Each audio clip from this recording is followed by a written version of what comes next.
नमस्कार दोस्तों, मैं हूं आपके साथ इकनूर कौर और आप देख रहे हैं लॉजिकल गुरु। एक समय देश को झकझोर देने वाले निठारी कांड पर सुप्रीम कोर्ट ने मंगलवार को एक ऐसा फैसला सुनाया जिसने न केवल इस केस की जांच प्रक्रिया पर गहरे सवाल खड़े कर दिए, बल्कि पुलिस और जांच एजेंसियों की कार्यशैली पर भी एक तीखा प्रहार किया। न्यायमूर्ति बी.आर. गवई की अध्यक्षता वाली पीठ, जिसमें न्यायमूर्ति सूर्यकांत और न्यायमूर्ति विक्रमनाथ शामिल थे, ने कहा कि निठारी कांड की जांच मेलापरवाही, देरी और प्रक्रियागत चूक ने सच्चाई तक पहुंचने के रास्ते को सदा के लिए बंद कर दिया। यह फैसला उस समय आया जब कोर्ट ने सुरेंद्र कोली की आखिरी बची सजा को भी रद्द करते हुए कहा कि अपराध चाहे कितना भी घिनौना क्यों ना हो, लेकिन न्याय केवल संदेह या अनुमान के आधार पर नहीं दिया जा सकता। न्यायपीठ ने अपने निर्णय में कहा, निठारी की घटनाएं निस्संदेह भयावह थी। पीड़ित परिवारों का दुख शब्दों में नहीं समाया जा सकता, लेकिन अदालत का कर्तव्य भावनाओं से नहीं, कानून से चलता है। जब प्रमाण अपर्याप्त हो तो सजा देना कानून की आत्मा के खिलाफ होगा। सुप्रीम कोर्ट ने यह भी जोड़ा कि आपराधिक कानून में अनुमान, संदेह या अटकलों के आधार पर दोष सिद्ध नहीं किया जा सकता। अदालत ने दोहराया, संदेह चाहे कितना भी गहरा क्यों ना हो, वह संदेह से परे प्रमाण की जगह नहीं ले सकता। जब प्रमाण विफल हो जाएं, तो एकमात्र वैधानिक परिणाम यही है कि सजा को रद्द किया जाए। न्यायमूर्ति विक्रमनाथ द्वारा लिखे गए फैसले में कोर्ट ने स्पष्ट कहा कि जांच एजेंसियों की लापरवाही और देरी ने सच की जड़ें खोखली कर दी। फैसले में उल्लेख किया गया कि अपराध स्थल को खुदाई शुरू होने से पहले सुरक्षित नहीं किया गया। कथित खुलासे का बयान, डिस्क्लोजर स्टेटमेंट, तुरंत दर्ज नहीं किया गया। रिमांड पेपर्स में विरोधाभासी बातें लिखी गई। सुरेंद्र कोली की पुलिस हिरासत में लंबे समय तक रखा गया, लेकिन उसका समय पर मेडिकल परीक्षण नहीं कराया गया, जो आरोपी ने अधिकारों का स्पष्ट उल्लंघन था। अदालत ने कहा कि यह सब संवैधानिक सुरक्षा उपायों की अनदेखी थी और इससे जांच की विश्वसनीयता पर गहरा प्रश्न चिन्ह लग गया। सुप्रीम कोर्ट ने यह भी बताया कि पोस्टमार्टम से मिले नमूनों और अन्य फोरेंसिक साक्ष्यों को समय पर सुरक्षित नहीं रखा गया। नतीजा यह हुआ कि वैज्ञानिक तौर पर अपराध की पुष्टि करने के जो अवसर थे, वे हमेशा के लिए खत्म हो गए।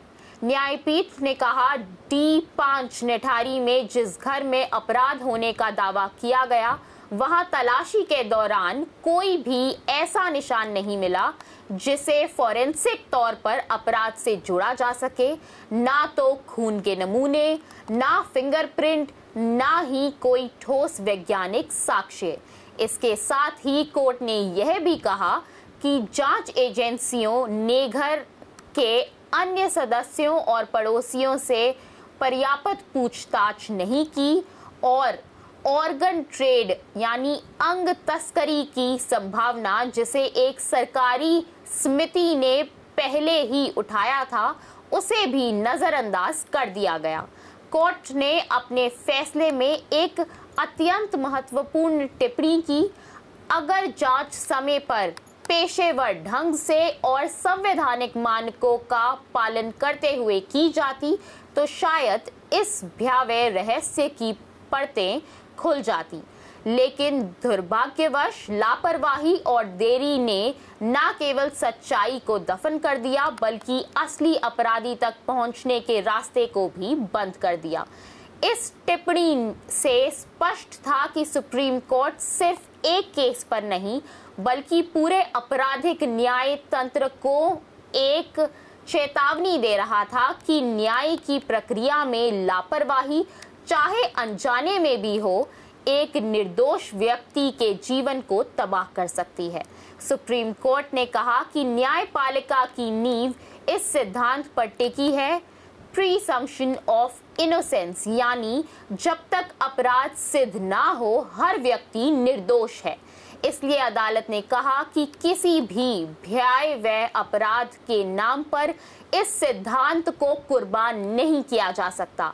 कानून भावनाओं का नहीं, प्रमाणों का शासन है। अदालतें यदि संदेह या अफवाहों के आधार पर सजा देने लगे तो न्याय का पूरा तंत्र ढह जाएगा, न्यायपीठ ने कहा। फैसले के अंत में कोर्ट ने यह भी कहा कि उसे देश की पुलिस और जांच एजेंसियों की क्षमता पर अड़िग विश्वास है, लेकिन साथ ही चेतावनी दी संवैधानिक सुरक्षा उपायों की अनदेखी न्याय की सबसे बड़ी विफलता है। जब तक कानून और प्रक्रिया का पालन नहीं होगा तब तक सच्चे अपराधी तक पहुंचना असंभव रहेगा। निठारी हत्याकांड की कहानी किसी भयावह फिल्म से कम नहीं। साल 2006 में नोएडा के सेक्टर 31D5 स्थिति एक घर के पीछे से मानव अवशेषों का मिलना पूरे देश में सनसनी बन गया।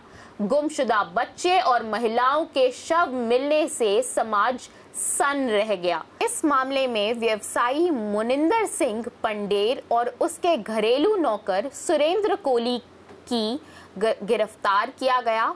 पुलिस ने आरोप लगाया कि दोनों ने मिलकर बच्चों और महिलाओं का अपहरण, यौन शोषण और हत्या की। 2011 में सुरेंद्र कोली को इनमें से एक मामले में मौत की सजा सुनाई गई। बाद में सुप्रीम कोर्ट ने भी इस सजा को बरकरार रखा, लेकिन धीरे धीरे बाकी मामलों में जांच की कमियां उजागर होती गई। 2023 में इलाहाबाद हाई कोर्ट ने 12 अन्य मामलों में दोनों आरोपियों को बरी कर दिया, यह कहते हुए कि प्रोसिक्यूशन ने सबूत ना तो विश्वसनीय हैं, ना ही कानूनी मानकों पर खरे उतरते हैं। राज्य सरकार ने इस फैसले को सुप्रीम कोर्ट में चुनौती दी, लेकिन जुलाई 2025 में शीर्ष अदालत ने भी हाई कोर्ट के फैसले को बरकरार रखते हुए राज्य की अपील खारिज कर दी। और अब सुप्रीम कोर्ट ने सुरेंद्र कोली की आखिरी बची सजा को भी रद्द करते हुए इस पूरे मामले पर अपनी गहरी खेद और चिंता व्यक्त की है। न्यायपीठ ने कहा कि निठारी कांड केवल अपराध की कहानी नहीं, बल्कि यह भारत की जांच प्रणाली की खामियों की सबसे बड़ी मिसाल है। यह केस हमें सिखाता है कि जब जांच निष्पक्ष, पारदर्शी और कानूनी नहीं होती तो सच्चाई छिप जाती है, निर्दोष फंस जाते हैं और अपराधी आजाद घूमते रहते हैं। कोर्ट ने यह भी कहा कि ऐसे मामलों में सार्वजनिक दबाव और मीडिया ट्रायल जांच की दिशा को प्रभावित कर देते हैं, जिससे असली अपराधी तक पहुंचने का रास्ता और धुंधला हो जाता है। सुप्रीम कोर्ट ने इस फैसले ने जहां एक और सुरेंद्र कोली को न्याय दिया, वहीं दूसरी ओर समाज के सामने एक बड़ा प्रश्न छोड़ दिया। अगर कोली दोषी नहीं था तो असली अपराधी कौन है? अदालत ने इस बात पर भी खेद जताया कि लंबी जांच और मुकदमेबाजी के बावजूद असली अपराधी की पहचान आज तक कानूनी रूप से सिद्ध नहीं हो सकी। निठारी की गलियों में आज भी कई परिवार हैं जिनके बच्चों की तस्वीरें पुराने फ्रेमों में धूल खा रही हैं। सुप्रीम कोर्ट का फैसला उन्हें शायद कानूनी उत्तर ना दे सका, पर यह जरूर बताया कि न्याय सिर्फ सजा देने में नहीं बल्कि निर्दोष को बचाने में भी निहित है। फैसले के अंतिम शब्दों में सुप्रीम कोर्ट ने कहा, जब प्रमाण असफल हो जाएं तो न्याय का एकमात्र वैधानिक प्रमाण यही होता है कि सजा रद्द की जाए, चाहे अपराध कितना भी भयानक क्यों ना हो।